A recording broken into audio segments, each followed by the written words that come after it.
I've concluded that it's time to end America's longest war.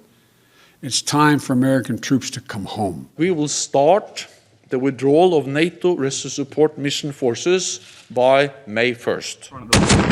After 13 years of fighting and 7 more of support operations, the war that defined a generation is closed down. Afghanistan's troubles, though, are far from over. 1,800 civilians have been killed or wounded already this year. That toll almost 30% higher than this time 12 months ago. But Joe Biden has concluded US, British and other NATO forces have finished the job which began with 9/11. We were attacked. We went to war with clear goals. We achieved those objectives. Bin Laden is dead, and al-Qaeda is degraded in Iraq and Afghanistan. And it's time to end the forever war. Afghanistan's own armed forces have been in charge of their country's security and the fight against the Taliban for more than 6 years now. That is a legacy of what Britain and America fought for in Afghanistan. But even the US Director of National Intelligence has warned it's a legacy which could fall without the support of the coalition. Over the bridge.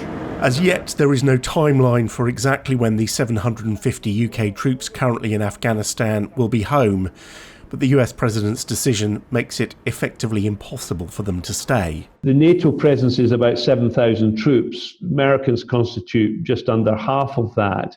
They provide quite a lot of the critical assets, the special forces, the air support for the Afghan army. It'd be hard to see NATO remaining in Afghanistan in their current form without the American components. In a statement, the Defence Secretary Ben Wallace said, "The British public and our armed forces community, both serving and veterans, will have lasting memories of our time in Afghanistan. Most importantly," he says, "we must remember those who paid the ultimate sacrifice, who will never be forgotten." But he also points to possible further sacrifices ahead, saying, "As we draw down, the security of our people currently serving in Afghanistan remains our priority, and we have been clear that attacks on Allied troops will be met with a forceful response." His words were echoed by his US counterpart. Now, I know a thing or two about executing a drawdown. It is incredibly hard work, even in the best of circumstances. But I am confident that our troops and our leaders will accomplish this new mission with the same skill and the same professionalism with which they have done everything else in Afghanistan. Less than 24 hours after the withdrawal announcement, the US Secretary of State arrived in Kabul. I'm here to demonstrate